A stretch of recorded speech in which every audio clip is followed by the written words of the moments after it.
Here we have two Blu-ray movies that are both inspired directly by video games. They're a little bit different, but they have a lot of similarities as well. First, you have Halo Legends, based on, of course, the ever-popular Halo video games on the Xbox and Xbox 360.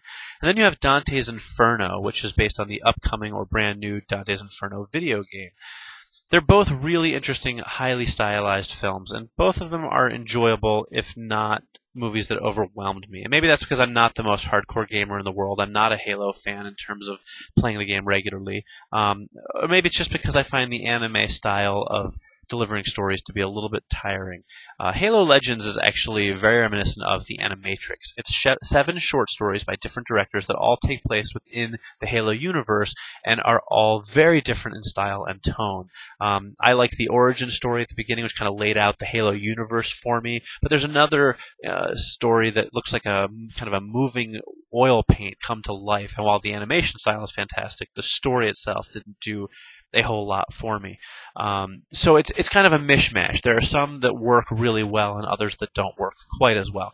However, again, having not played the Halo games, maybe had I had the history of the characters and the universe, I might find it a little bit more interesting. Dante's Inferno is a much more linear story, although it also features different directors, and it tells the story of Dante going into hell to rescue the soul of his beloved Beatrice. And it's a pretty dark and disturbing movie, and maybe that's why I liked it a little bit more than Halo, and just that it was just something a little more interesting than kind of your standard sci-fi stuff. But it really is a journey into hell, and there's some very graphic and disturbing imagery. It's really interesting to see what somebody's interpretation of hell is brought to life, and that's what Dante's Inferno does.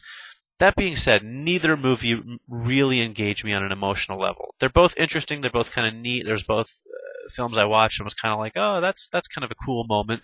Neither one of them was the type of thing that I really felt any sense of, wow, I can't wait to watch this again, or oh, wow, I can't wait to show this one to my friends, or I've got to recommend this to people. They're interesting. Fans of the video games will certainly enjoy them, but they're not the type of thing that I would probably recommend for anybody who isn't familiar with the games upon which they're based. Now, both of them are available on Blu-ray as well as DVD, and they both look pretty fantastic on Blu-ray. Animation, of course, tends to hold up very well on Blu-ray, and these two films are no exception.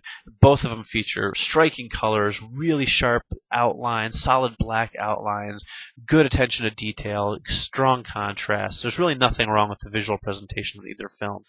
Likewise, the surround sound is also pretty impressive on both films. You really do get a sense of the work that went into creating the soundtracks for these films. You know, animated films are always usually pretty good in this respect because all of the sound effects were created artificially, so they can really pump up the volume, so to speak, and max out the directionality of your speakers. But in this case, they both work well, and for films that take place in completely artificial universes, not just because they're animated, but because they're fictional universes, the sounds work pretty well. They sound pretty natural overall. So I'm pretty pleased with both of these in terms of their technical specs. Now, in terms of extra features, well, one of them fares a little better than the other. Dante's Inferno simply includes a trailer for the game and some animatics, which is not all that impressive. Halo Legends, on the other hand, gives you a making of Halo Legends, an overview of the Halo universe up until the end of Halo 3 called Halo: The Story So Far, and a commentary by supervising director Frank O'Connor and Joseph Chow, who oversaw the entire film. That's a lot better than what you get on Dante's Inferno. So if you're a Halo fan, you got to pick up Halo Legends. If you're a Dante's Inferno fan, you want to pick up the Dante's Inferno movie. If you're a video game fan or an anime fan in general, then both movies are probably worth watching. But if you're not a fan of any of the above, then I can say you can pretty easily skip both of these.